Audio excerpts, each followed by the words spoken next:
అందరికీ హాయ్ అండి.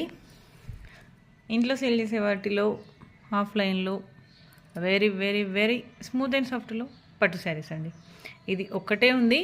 ఇందులో కలర్స్ వచ్చేసి మనకు మంచి ఆరెంజ్ వచ్చిందండి, సంత్రా కలర్. అది మోటుగా రఫ్గా రాలేదు, మంచి లుక్ వచ్చింది. నెక్స్ట్ ఇంకో కలరు యాష్ కలర్ వచ్చింది మనకు. ఆ కలర్స్ మనకు సేల్ అయిపోయినాయి. ఇది ఒక్కటే శారీ ఉందండి. ఇది వచ్చేసి మంచి పెసరా గ్రీన్లో థిక్ పెసరా గ్రీన్, దానికి వచ్చేసి మనకు dark pink colour border. Excellent colour combination. ఎందుకంటే పెసరా గ్రీన్కి మనకి ఇట్లాంటి బార్డర్ మేబీ ఒక్కోసారి దొరకవచ్చు, దొరకకపోవచ్చు. మనం అనుకున్న కలర్ కాంబినేషన్స్ ఒకటి, మనకు నచ్చే కలర్ కాంబినేషన్స్ ఒకటి, మనకు దొరకడం కష్టం ఒక్కొక్కసారి. శారీ ఫుల్ చాలా పెద్దగా ఉందండి. నేను ఇంకా ఫోల్డ్ చేసిన మీటర్న్నర ఇంకా నేను ఫోల్డ్ చేసిన. స్మూత్ అండ్ సాఫ్ట్ అండి. శారీ మాత్రం ఎక్సలెంట్ క్వాలిటీ, కలర్ కాంబినేషన్, మళ్ళీ దీనిపైన డిజైన్ డిఫరెంట్ వచ్చేసరికి మనకు బాగా సేల్ అయినాయి.